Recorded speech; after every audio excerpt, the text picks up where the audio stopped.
بسم الله الرحمن الرحيم الحمد لله رب العالمين وصلى الله على سيدنا محمد وعلى آله وصحبه والتابعين وبعد السلام عليكم ورحمة الله وبركاته.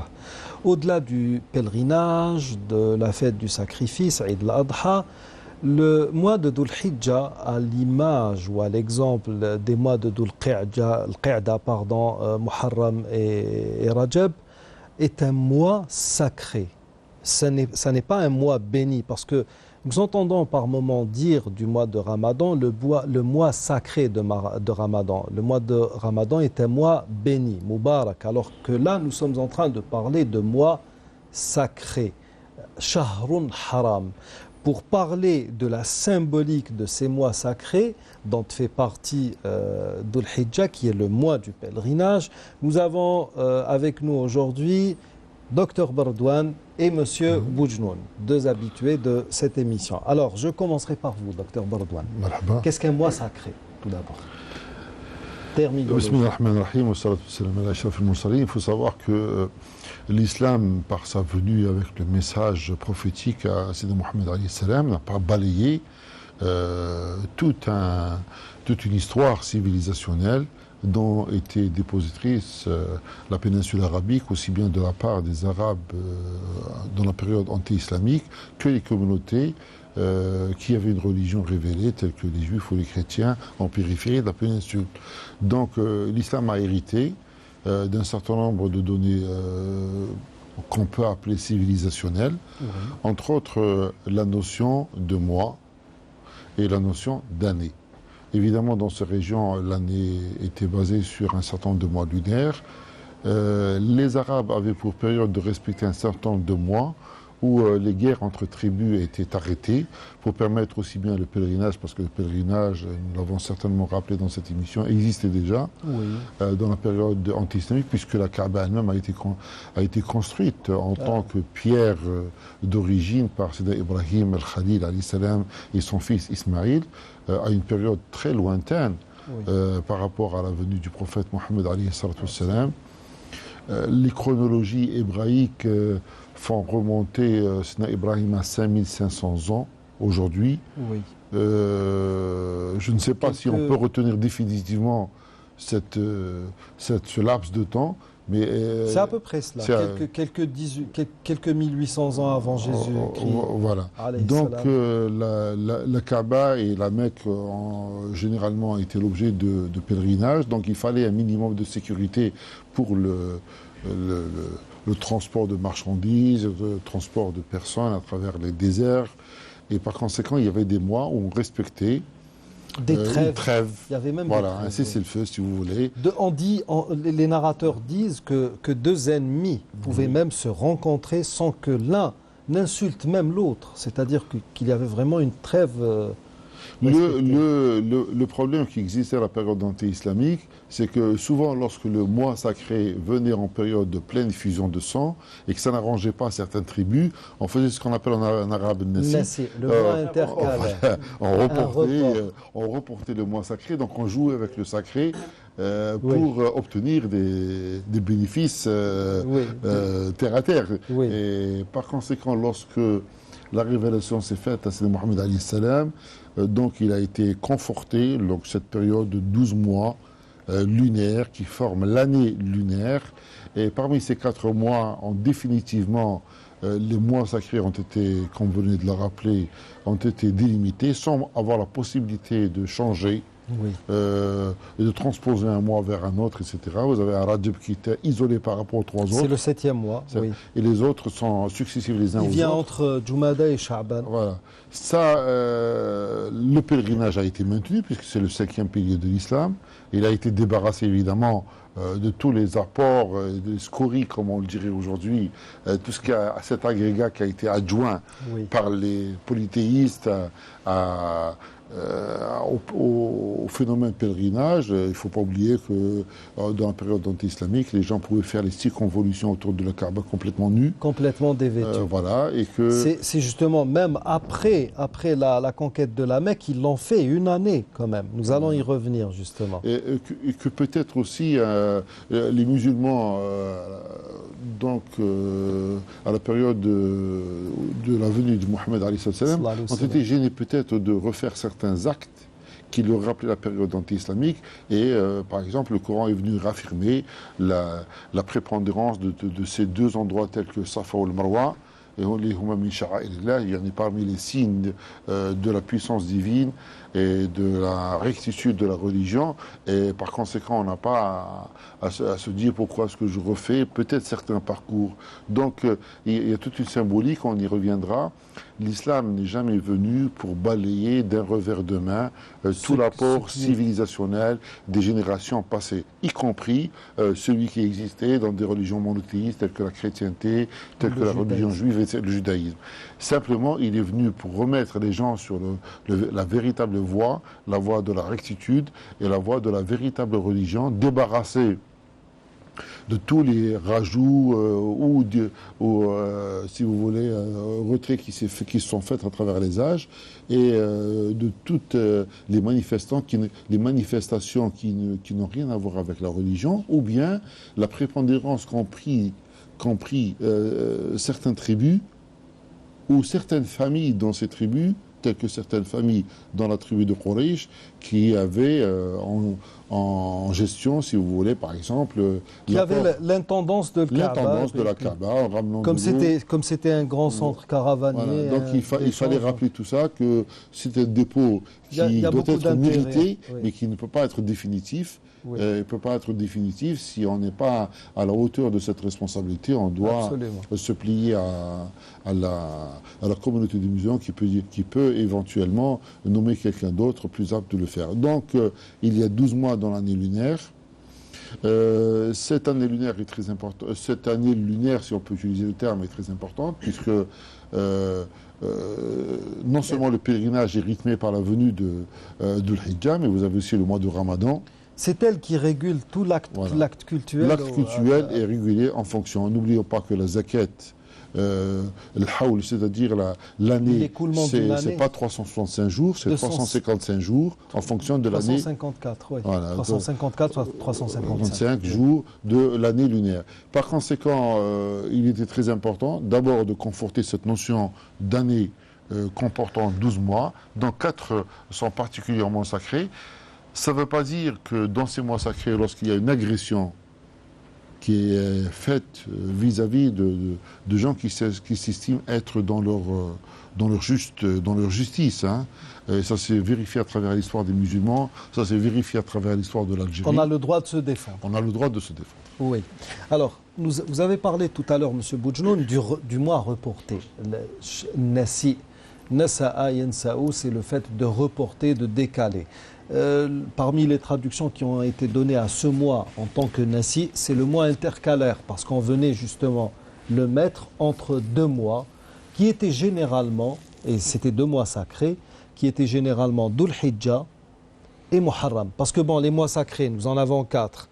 Alors c'est le 11e, 12e qui sont Dhul Hijjah, Dhul Qa'da, et le premier mois de l'année qui est Muharram, et le 7e mois isolé, comme l'a dit le prophète, qui est Rajab. On venait donc faire un mois intercalé. Et c'est pour ça que, selon ce que rapporte le Mas'oudi, l'appellation des mois était autre que celle que nous avons actuellement. Les mois avaient d'autres noms, et du fait qu'on les ait figés pendant une très très longue durée, ils ont pris des noms qui étaient en rapport pratiquement avec les saisons. Ils étaient rythmés par la suite par la saison. C'est pour ça que Ramadan tombait toujours en été. Ramda vient de canicule. Donc ce mois qui avait un autre nom, que j'oublie là maintenant, a pris l'appellation de Ramadan. Et puis Rabi' al-Awwal, Rabi' al-Thani, parce que c'était l'irtiba'in nas, les gens allaient justement au pâturage, etc. Donc les mois ont pris des appellations en rapport avec la période de l'année. ce n'est que vers la fin de son apostolat qu'il y a eu la révélation du verset de Sourate Tawbah qui dit Inna iddat ash-shuhuri 'inda Allahi 12 shahran fi kitabillahi yawma khalaqa Allahu as-samawati wal ard minha arba'atun hurum. Le nombre de mois dans le livre de Dieu est de 12 le jour où Dieu créa les cieux et la terre. 4 d'entre eux sont sacrés et il s'agit des mois que nous avons cités à l'instant. Il y a aussi ces propos du prophète, il est revenu sur les mois sacrés lors de oui,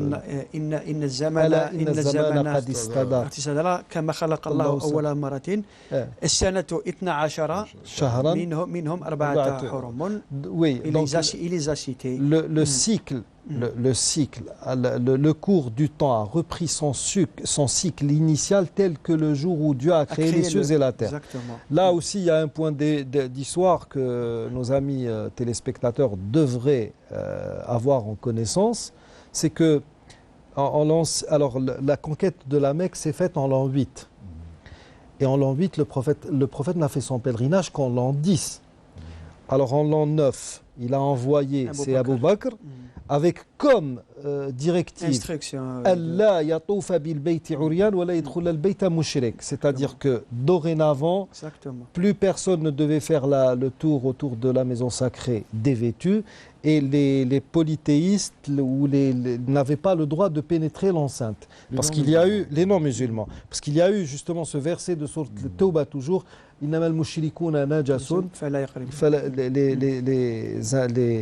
infidèles sont impurs. Voilà, oui. Et le prophète, donc, quand Abu Bakr a procédé à son pèlerinage, selon les narrateurs de la tradition prophétique et ulama sir, les historiens tels qu'Ibn Hisham ou bien Ibn Ishaq, Suhayli, al-Mas'oudi, etc., alors que normalement Waqfat Arafat a lieu le 9 de Dhul Hijjah, cette année-ci, Waqfat Arafat a eu lieu le 20 de Dhul Hijjah. Une année de suite, les Arabes avaient pour principe de décaler, pour rester plus ou moins en rapport, en phase avec le pèlerinage, mais ils n'étaient pas en phase avec le compute. Ce n'est qu'une année plus tard, en l'an 10, que tout était vraiment, les pendules étaient à l'heure, parce que quand on fait le Nassi, il y a un cycle de 33 ans qui doit s'écouler pour revenir à l'initial. C'est là donc que le prophète sallallahu alayhi wa sallam a fait son pèlerinage. Alors, le Nassi, d'où venait-il? A-t-il été initié par les Arabes? A-t-il été suggéré par les Juifs? Est-ce tout simplement une déviation? C'est quoi le Nassi? C'est quoi le Nassi d'un point de vue purement social, c'est-à-dire je reste au niveau du phénomène social parce que on n'a pas une source historique fiable sur laquelle on peut déduire que cette pratique a été faite par suggérée par les Juifs ou par en tous les cas ce qui est réel, c'est que les Arabes avaient l'habitude, cette mauvaise habitude, comme a dit tout à l'heure Dr Benoual, lorsque les 3 mois arrivaient à comment dirais-je, se terminer, oui. Donc et que la guerre n'était pas terminée, qu'ils avaient des litiges, des litiges qui pendent. Donc il reportait le mois vers un autre mois. S'inédier à une date ultérieure. Absolument. Et le Coran parle justement, condamne cette pratique dans un verset où il dit le Nassi n'est qu'un surcroît de mécréance. Absolument. Exactement. Les gens justement l'anti-initié, exactement. Ils voulaient rendre licite ce qui ne l'était pas et vice-versa. Je voudrais intervenir sur 2 points. D'abord, cette notion de précision de la chronologie qui doit être respectée par les musulmans et qui doivent être attentifs. Il y a eu un débat au niveau de l'Université des sciences et de la technologie de Bobzouar auquel j'étais convié il y a plus de 25 ans. Et la question fondamentale, est-ce que la finalité de la civilisation musulmane, c'est un respect total de l'espace et du temps. Ou bien, au contraire, la finalité de la civilisation musulmane, c'est de libérer l'individu de ces deux contraintes et de le laisser vaquer, c'est-à-dire lorsqu'on... Un électron libre. Un électron libre, c'est-à-dire que les rendez-vous sont à peu près sur 24, 48 heures, plusieurs jours, ou bien c'est une précision totale. Et au contraire, lorsqu'on relit tous les textes fondamentaux de l'islam, dans tous les actes cultuels qui doivent avoir leurs répercussions sur notre vie de tous les jours, vous verrez que faire le nombre de circonvolutions autour de la Kaaba n'a jamais été laissé à l'appréciation des gens. Le début et la fin du mois de Ramadan n'a jamais été laissé à l'appréciation des gens. Vous pouvez jeûner pendant 14 heures par jour, c'est-à-dire lorsque le Ramadan est en plein mois de juillet ou d'août. Et si vous interrompez votre jeûne de manière délibérée, volontaire, en connaissance de cause, en sachant qu'il reste 1 minute avant le Maghrib, eh ben vous refaites la journée et vous avez une pénalité de 60 jours. Kafaratun qada wa kafara. Une expiation. Quelqu'un pourrait me dire, mais qu'est-ce que c'est qu'1 minute par rapport à 14 heures de jeûne? Je n'ai bu qu'1 minute avant la rupture du jeûne. Non, c'est un respect fondamental. Vous pouvez faire 10 minutes de prière derrière votre imam et volontairement, de manière délibérée, vous dites salam alaikum 30 secondes avant l'imam, vous refaites votre prière. Et ainsi, la notion par exemple d'orientation pour la qibla, pour la prière, etc., n'a jamais été comme ça quelque chose de vague. C'est quelque chose, évidemment, les ulama ont laissé, en fonction de l'éloignement par rapport à la Kaaba, la latitude aux gens de pouvoir s'orienter, sans avoir une boussole entre les mains, mais on n'a jamais dit qu'il fallait faire la prière n'importe où, dans n'importe quelle direction, etc., alors qu'on a les moyens de pouvoir s'orienter. Par conséquent, l'islam, à travers ces mois sacrés, est venu rappeler qu'il y a des règles fondamentales pour chaque moment du temps. D'ailleurs, il y a une sourate qui porte pratiquement le nom du temps, puisque l'Asr, il y a plusieurs justement sourates qui portent des noms de moments précis comme ça. Et le deuxième point sur lequel cette notion de Nassi, il reste encore quelques scories, quelques résidus dans le comportement d'un certain nombre de musulmans dont ils devraient se débarrasser. Alors je donne un exemple. Beaucoup d'entre nous, par exemple, en particulier en Algérie, et pendant des générations, ont voulu reporter un petit peu le pèlerinage vers la fin de la vie, ce qu'on estimait après 50-60 ans. Parce qu'on pensait que beaucoup de choses devenaient interdites une fois qu'on avait accompli le pèlerinage, alors que non, ce qui est interdit à pèlerinage, il était déjà interdit. Mais tout autant avant. Avant, c'est-à-dire que si on est commerçant et qu'on vole sur sur le poids de la marchandise, de tricher, etc., c'est aussi grave avant qu'après. Et par conséquent, cette notion de Nessie, il en reste quelque chose. Dans nos comportements, vous verrez des gens vous dire « Attention, je suis dans une mosquée, je ne devrais pas dire ceci ou ne pas faire cela ». Est-ce qu'on peut le dire, cette chose-là, une fois qu'on est à l'extérieur de la mosquée, qu'on a mis les 2 pieds dehors, on peut faire de la médisance ou on peut dire des choses qui ne sont pas véridiques, etc. Donc, il me semble que tous ces comportements négatifs dont nous avons souvent parlé dans notre émission sont une forme de Nessie. Oui. Voilà. On a tendance à différer ce qui doit se faire. C'est une forme de tromperie, je sais pas, de ruse. Voilà, ruser avec le... Oui, mais justement, le temps, comme l'a dit, il y a des hadiths qui disent que Dieu, dans des hadiths qudsi, « La tasubbu ad-dahra fa inna Allah huwa ad-dahr » ou bien « fa inni ana ad-dahr » n'insultez pas le temps, car le temps c'est moi, c'est Dieu qui parle. Donc on peut miser sur tout ce qu'on veut, sauf sur... D'ailleurs, même en physique, le temps est une constante qui ne ressemble pas aux autres. Il a beaucoup de particularités. Mais en parlant justement de ce temps, ces mois, dits mois sacrés, sont très propices aux actes de dévotion. Il y a le jeûne, il y a, mis à part le mois du pèlerinage où il y a Eid al-Adha et le pèlerinage, pour le reste, c'est surtout le jeûne. C'est ce qui caractérise, parce qu'avec Muharram, il va y avoir aussi Ashura, qui est le 10e jour du 3e mois consécutif sacré, donc le prochain mois. Donc, comment justement profiter du temps ou mettre ce temps à contribution pendant ces mois sacrés de de Muharram. Tout d'abord, il faudrait préciser que ces mois, les mérites de ces mois sont cités dans le Coran. Notamment, puisqu'on se trouve au mois de Dhul Hijjah, donc les 10 derniers jours de Dhul Hijjah, il y a le verset du Coran dans la sourate Al-Fajr qui dit Walayali Ashr.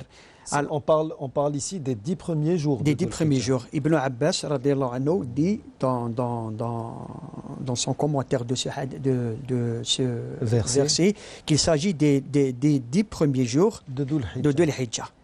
Voilà. Et même il y a même un autre hadith d'Ibn Abbas où il dit que justement les 10 jours auxquels dont fait allusion le verset sont les 10 premiers jours de l'Hijjah. Il dit le Shafa'i, c'est le jour du sacrifice, oui. C'est-à-dire l'Adha, et le Witr, il dit c'est le jour de Arafat, de la station de Arafat. Le 9, oui. Exactement. Voilà. Donc ça c'est un commentaire d'Ibn Abbas radiyallahu anhu de ce verset-là. Donc effectivement, ces mois, et surtout ce mois de Dhul Hijjah qui coïncide avec le pèlerinage à la maison de Dieu, c'est un mois qui est propice surtout aux évocations et aux invocations de Dieu. D'accord. Donc c'est un mois où le prophète sallallahu alayhi wa sallam justement recommanda à sa communauté de multiplier les évocations. Exactement. Il n'y a pas des jours où l'acte de dévotion ou bien les bonnes œuvres sont aussi justement de Dieu j'ai ce hadith ici devant moi. Le prophète sallallahu alayhi wa sallam dit il n'y a pas de jour où les bonnes actions sont plus aimées de Dieu que ces jours. Bon, les compagnons, ils lui ont dit même pas même le djihad. Pas même le djihad. Qu'est-ce qu'il leur a répondu? Il leur a dit pas même le djihad, sauf s'il s'agit d'un homme qui part combattre en offrant sa vie. Et c'est bien. Et qui revient sans aucun. C'est-à-dire qu'il est tué au combat. Absolument. C'est-à-dire qu'il est tué au combat. Donc c'est dire les mérites de l'évocation de Dieu et de l'invocation de Dieu durant ces mois sacrés. D'accord. Alors, si tu permets, Kamal, je voudrais rajouter 2 points sur cette notion de mois sacré. Si on peut utiliser ce terme de sacré. Oui, nous sommes dans un... Justement, je disais que il y a des erreurs pour le mois de Ramadan. Okay. Beaucoup disent le mois sacré de Ramadan, alors qu'on devrait dire le mois béni de Ramadan. Là, c'est vraiment un mois sacré, parce que ça engage beaucoup de choses, le mot sacré. Cette notion de mois sacré introduit une notion fondamentale dans la civilisation arabo-musulmane, arabe par sa langue, musulmane par sa foi, c'est la présence du sacré, du spirituel dans le temporel. Il n'y a pas de laïcité en islam, au sens occidental du terme. C'est-à-dire que vous êtes sur un parcours de temps, de 12 mois, et voilà le mois de Ramadan, donc vous avez l'irruption du spirituel dans le temporel. À tout moment. Moment. Deuxième notion importante, c'est que le temps dans la notion musulmane n'est pas, si vous voulez, une ligne d'égale valeur. L'individu, chacun d'entre nous, peut être attentif au cultuel, peut présenter un certain nombre d'actes de dévotion, mais vous savez, la vie est faite ainsi, vous avez des hauts et des bas.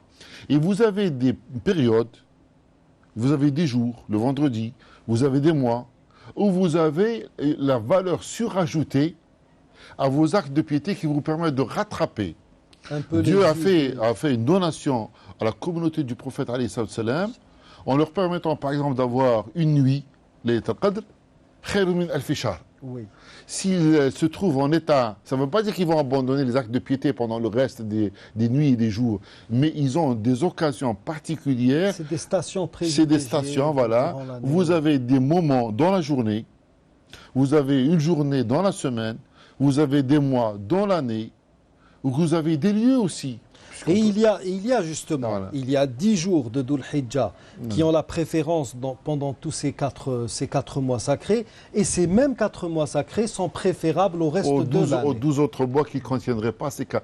Donc l'occasion a été offerte par le Créateur, Allah subhanahu wa ta'ala, à tout être humain qui a pu être défaillant pendant un certain nombre de mois dans son parcours existentiel, dans ses rapports dans ses rapports au Créateur, de pouvoir se rattraper et même dépasser si jamais il fait des actes de piété qui sont... vous savez que par exemple, un acte de piété fait au niveau de Mecca, au niveau du haram mekki, vaut 100 000 par rapport Une prière vaut 100 000 voilà, par rapport à d'autres par rapport à un prières. autre endroit. Une prière faite au niveau de la mosquée du prophète, alayhi salam, une prière faite au niveau du Masjid al-Aqsa, etc. Et nous avons ainsi des occasions qui sont offertes par le Créateur. Le temps n'est pas quelque chose de figé, quelque chose de linéaire. Nous avons l'occasion de pouvoir nous rattraper à certaines occasions, entre autres ces 10 premiers jours du mois de Dhul Hijjah. D'accord, Si vous permettez. je vous en prie. Il faut pas oublier aussi que le Coran, le Coran al-Karim, il a été révélé dans un mois béni, comme vous l'avez dit, Ramadan. Oui. Et le dernier verset du Coran qui a été révélé, ça a été dans un mois sacré. On parle... C'était à Arafat. Bon, il y a un avis qui dit cela, mais les avis les plus prépondérants parlent surtout des versets du Mirat. Non, justement, il y a un hadith où un juif est venu voir un juif, il a dit à Omar ibn Khattab, vous avez un verset que vous récitez souvent. S'il nous a été révélé à nous en aurions fait un jour de fête. Omar ibn Khattab lui dit quel est ce verset? Il lui a dit justement, aujourd'hui je vous ai accompli, j'ai parachevé votre religion, j'ai accompli sur vous mes bienfaits et je vous ai agréé l'islam comme religion. Omar ibn Khattab, qu'est-ce qu'il a répondu? Il a répondu, je sais, par Dieu, je sais où ce verset a été révélé et quel est le jour où il a été révélé. Il a dit il a été révélé un jour de vendredi à Arafat. Et c'était la nuit de voilà, la veille d'Arafat. Et on en a fait une double fête. Absolument. Il y a d'autres versions, bien sûr. Qui disent que ce sont d'autres. Alors là, justement, tous ces bienfaits, comme l'a dit Dr Bardouane. Alors, Dr Bardouane a l'habitude de répondre à des questions qui lui viennent de tous bords et de toutes les directions. Oui. Et vous êtes versé beaucoup plus dans l'écriture qui a rapport avec ce que nous avons tendance à appeler en langue arabe le fikr. Vous êtes beaucoup plus versé dans des domaines de réflexion. Le problème, c'est que vous souffrez tous les deux de cette perte des priorités ou de cette valeur d'échelle qui devrait exister chez les musulmans.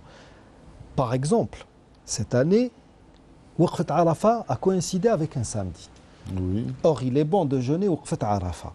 Et nous entendons, comme chaque année, des demi-musulmans, des demi-savants qui nous disent, oui, qui arborent ce hadith rapporté par Tirmidhi d'après Shafa, qui dit La tasoumu sabta illa fi mafturida alaykum. Ne jeûnez le samedi que s'il s'agit d'un jeûne obligatoire. C'est-à-dire qu'on ne peut jeûner le samedi que si l'on se trouvait pendant le mois de Ramadan ou bien dans une expiation. 60 jours, on ne peut pas éviter le samedi.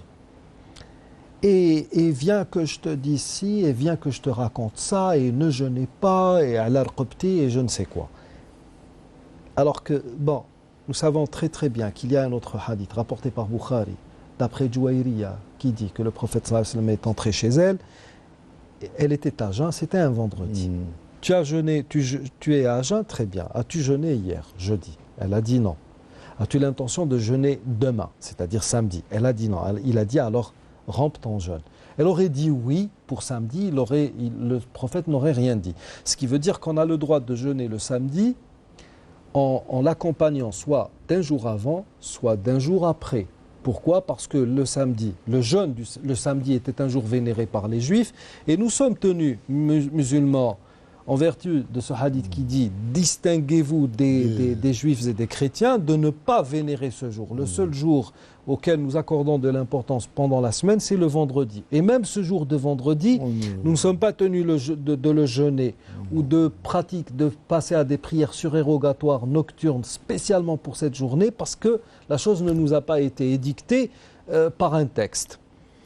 Alors, tous les savants, je dis bien tous les savants, bien qu'Ibn Rushd ait dit وَاخْتَلَفُوا فِي الْمَسْأَلَةِ, tous les savants sont d'avis qu'on a le droit de jeûner samedi en l'accompagnant soit d'un jour avant, soit d'un jour après. Et là, je vous cite les 4 imams, ce qui n'est pas négligeable.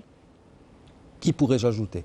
Ibn Taymiyyah, Ibn al-Qayyim, Ibn Rushd, Ibn Daqiq al-Eid. Parmi les grands savants du hadith, alors et de leur interprétation, vous avez l'imam Nawawi, Ibn Hajar al-Asqalani, Bukhari, Muslim, tout le monde était de cet avis. Et ils ont ajouté, vous avez le droit de jeûner le jeudi si c'est un jour d'habitude, si c'est un jeûne d'habitude. Siyamul ada. Par exemple, quelqu'un se dit, moi, dorénavant, je jeûnerai tous les débuts de mois, ou bien toutes les fins de mois, ou bien tous les milieux. Bon, les lundis, c'est clair, non, mais on parle de début, de fin, pour que ça coïncide avec un samedi. Si ce début de mois que vous avez l'habitude de jeûner coïncide avec le samedi, vous jeûnez votre début de mois, pas le samedi. Et puis, j'ai lu une ordonnance, une fatwa de Cheikh Ben Baz, Allah yarhamou, qui fait partie de l'école hanbalite et qui a appelé ça Siyam Sabab, c'est-à-dire si Ashura ou bien Arafat coïncide avec un samedi, eh ben vous jeûnez le samedi sans problème, parce que vous n'avez pas vénéré le samedi.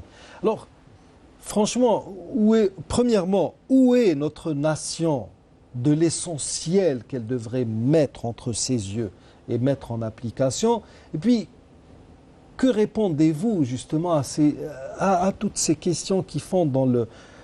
Il n'y a pas de choses de second ordre dans la religion, mais là, vraiment, nous sommes en train de diluer nos efforts et nos esprits dans des faux semblants, dans des débats on ne peut plus stériles. Évidemment, l'individu, peut-être, lorsqu'il est confronté à ce genre de questionnement, il peut connaître à certains moments des baisses de tension, voire de désespoir. Les mêmes questions récurrentes reviennent parce que les gens oublient quel est le fondamental. Le fondamental, c'est qu'en organisant la communauté musulmane, il fallait lui donner des repères et parmi ces repères, ne pas mimer les autres communautés.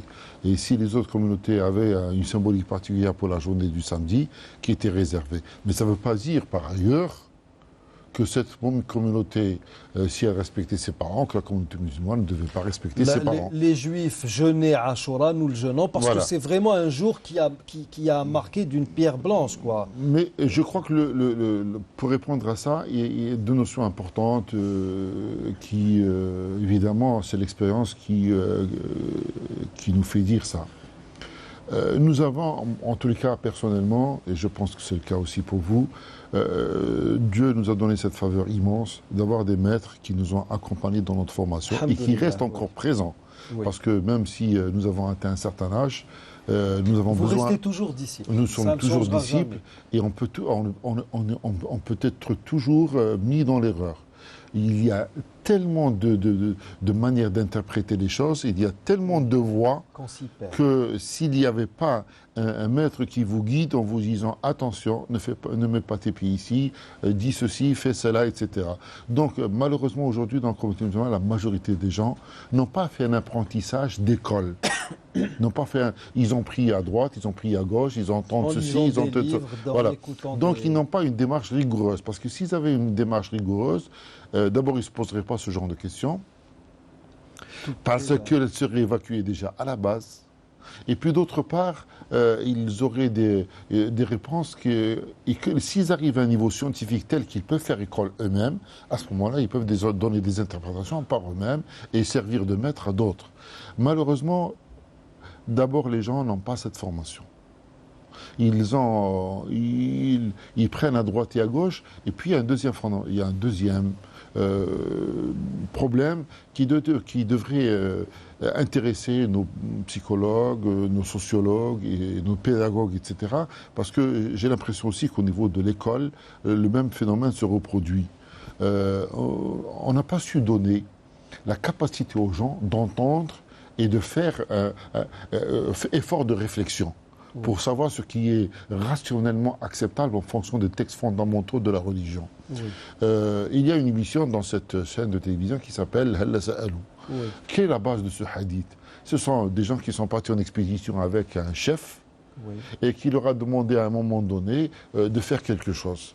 Bon, il fallait poser la question pour savoir si c'était rationnel de faire ça ou de ne pas faire ça.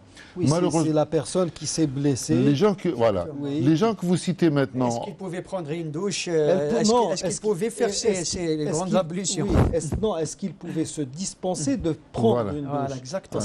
Parce qu'il était blessé. Et on lui a dit, ton cas n'est pas... tu es jeune, tu es fort, et tu peux le faire, ils l'ont tué. Il faut que tu fasses il en est mort, ablutions. malheureusement. Exactement. قتلوه قاتلهم الله. Donc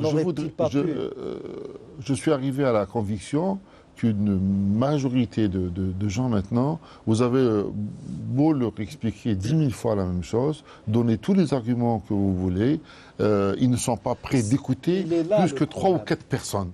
Ils ont 3 ou 4 référents sur lesquels ils sont branchés, comme on dit maintenant dans notre jargon. Ils sont branchés sur ce 3 4. Si ces 3-4 personnes leur disent qu'il faut faire ceci, ils le feront. Quitte à se jeter. Voilà. Et par conséquent, il y a un problème fondamental parce qu'il y a une mise en danger.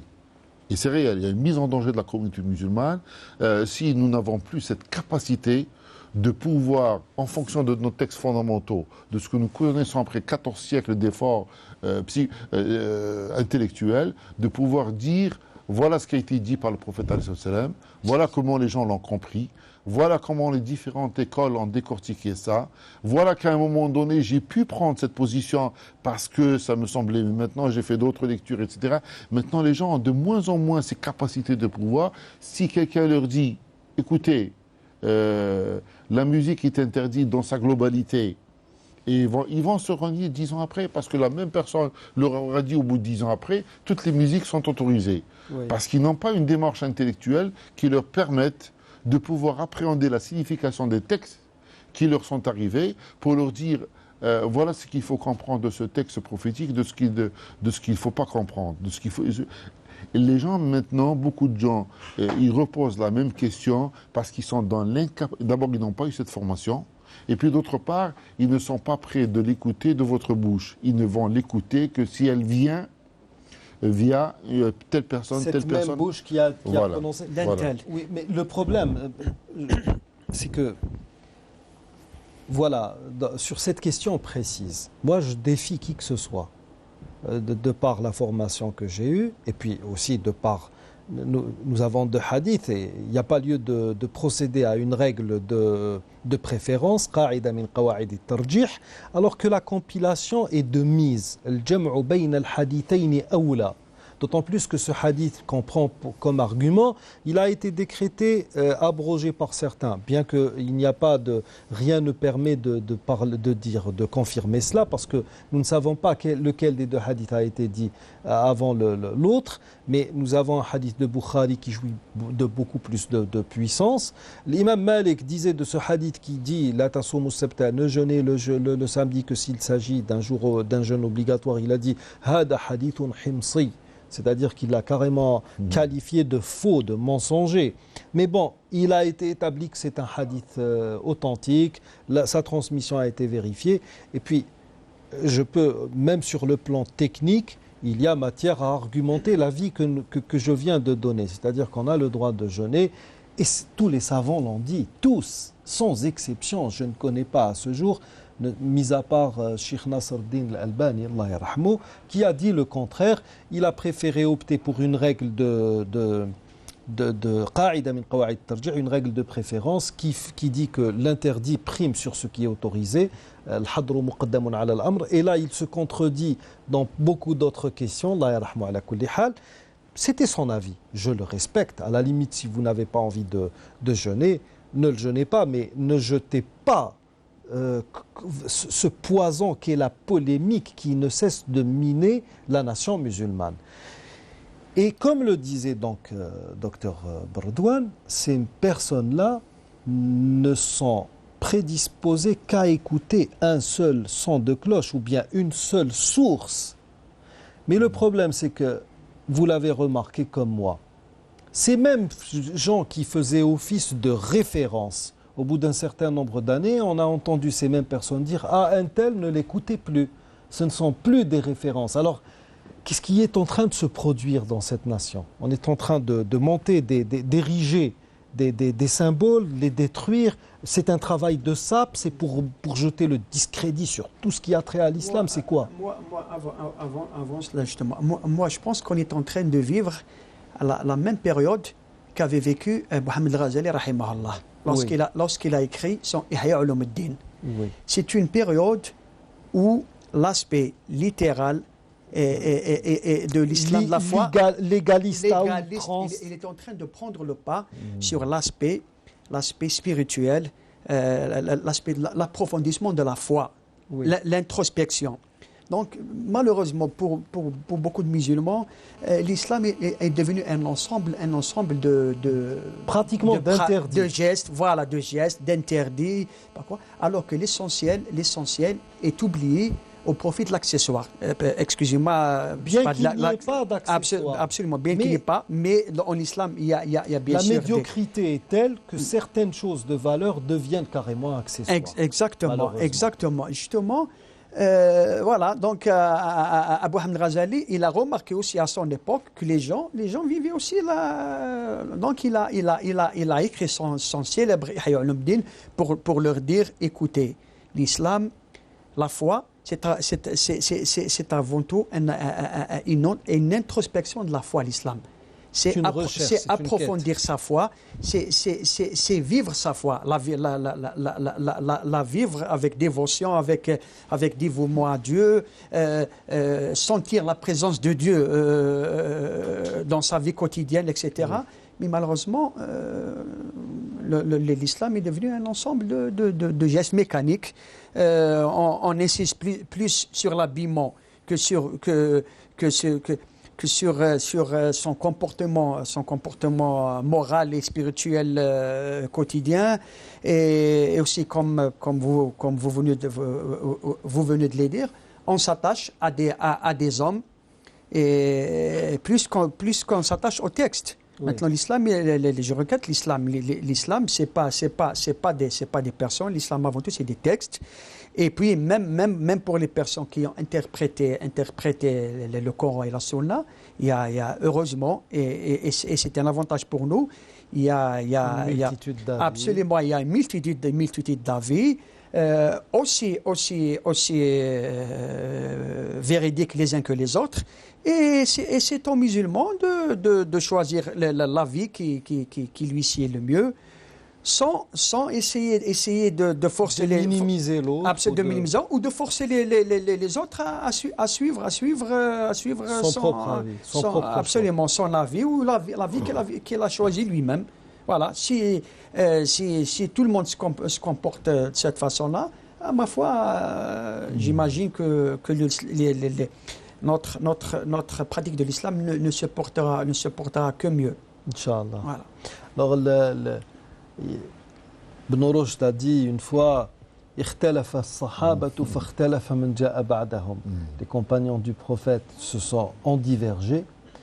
Les gens qui sont venus après eux ont fait la même chose. Ibn Taymiyyah disait كان الصحابة يختلفون قولا وعملا مع بقاء الألفة والمودة وأخوة الدين. Ils divergeaient autant au niveau de la connaissance qu'au niveau de la pratique elle-même.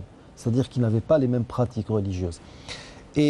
Mais en dépit de cela, la bonté, sont restés frères, ils étaient très proches les uns des autres. La fraternité religieuse n'a pas été. Oui. Et puis nous avons, en parlant des personnes qui sont devenues, certaines personnes sont devenues des icônes pour une catégorie de gens sans culture. C'est des incultes. Je suis désolé de le dire de manière aussi crue. Et l'imam Malik, une fois, était hors de lui. Il est sorti de la mosquée, il a dit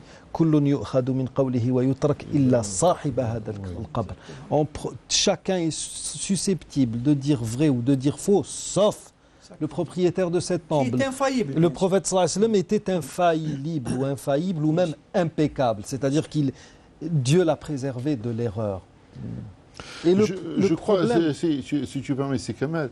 Nous sommes confrontés pendant cette année à la survenue du jour de Arafat, un samedi. Oui. Alors, imaginons, au sein d'une famille, vous avez des personnes âgées, vous avez des enfants aussi. Oui. Vous avez des gens qui ont une connaissance profonde de la religion, vous avez des gens qui ont une connaissance moindre de la religion. Si vous insistez uniquement sur l'importance du samedi, vous allez déporter leur attention du mois sacré, du jour de Arafat et toute la symbolique que véhicule ce mois et cette journée et cette station. Nous allons déporter notre attention uniquement sur un samedi qui a une symbolique dans une autre religion dont nous voulons justement nous détacher. Alors, les gens qui fixent leurs propos uniquement sur l'importance du samedi et que c'est un samedi risquent de dénaturer la véritable valeur du jour de Arafat et du mois de Dhul Hijjah chez les enfants et chez les gens qui ont une connaissance moindre de la religion. Et fixer leur attention simplement sur peut-être un phénomène, si par ailleurs rien n'avait été dit, parce qu'il n'y a pas une communauté juive importante, par exemple en Algérie, et c'est pour eux quelque chose de tout à fait inapparent. Parce qu'ils n'ont pas un voisin qui jeûne ce jour-là, et qui serait juif, et dont ils vont dire, attention, je ne jeûne pas pour être différent de lui. C'est peut-être certaines communautés palestiniennes, dans certaines villes en Palestine occupée, etc. Mais pour ce qui concerne l'Algérie, ni mes enfants ni les tiens n'ont un voisin qui va jeûner samedi prochain pour que mes enfants disent « Attention, j'appartiens à une famille musulmane et je ne vais pas jeûner ce jour-là pour ne pas ressembler à Cohen ou à David ou à ceci ou à cela. » Donc, et si vous voulez, même du point de vue pédagogique, il y a un manque de réflexion. Nous allons dégrader, nous avons dit que ce sont des mois sacrés, nous allons dégrader par notre comportement et par nos propos.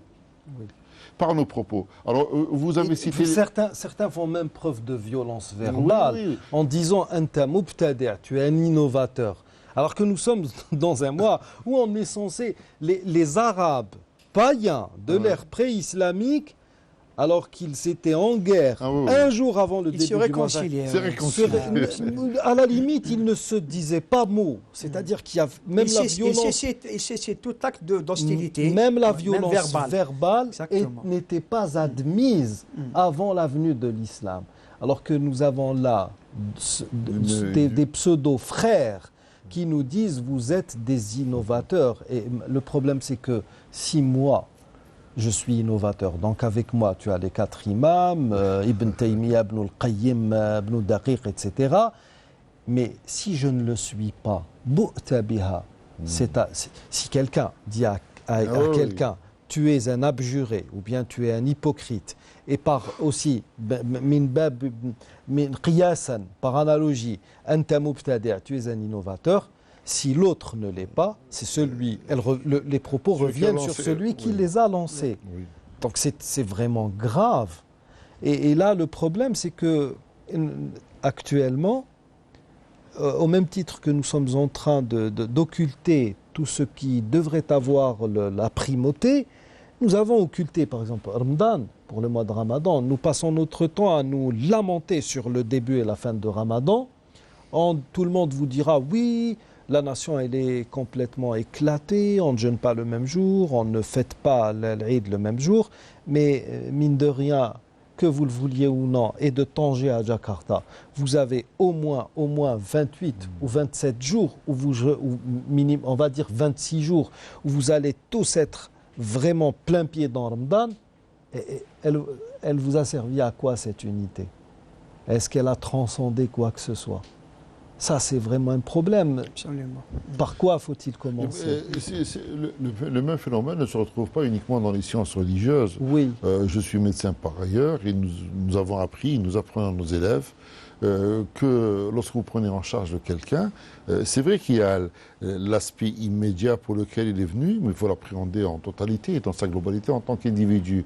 Et peut-être que ce que vous lui proposez est un bien pour répondre à un problème X, mais qui est un mal pour sa globalité en tant qu'individu. Oui. Par conséquent, vous avez cité l'imam Malik tout à l'heure. L'imam Malik, évidemment, dans l'école de jurisprudence qu'il nous a laissée, il est décommandé, par exemple, de faire des nawafil une fois qu'on arrive les Salat al-Asr jusqu'à Salat al-Maghrib. Oui. Et une fois il rentre dans la mosquée de Médine, un enfant qui n'a pas notion ni de grand maître, ni de d'imam Malik assis dans la mosquée, voit rentrer l'imam Malik en ne sachant pas qui il était, évidemment. C'est une personne d'un certain âge qui rentre dans la mosquée. Et ce personnage ne va pas pour faire des prières surrogatoires. Il va pour s'asseoir. Il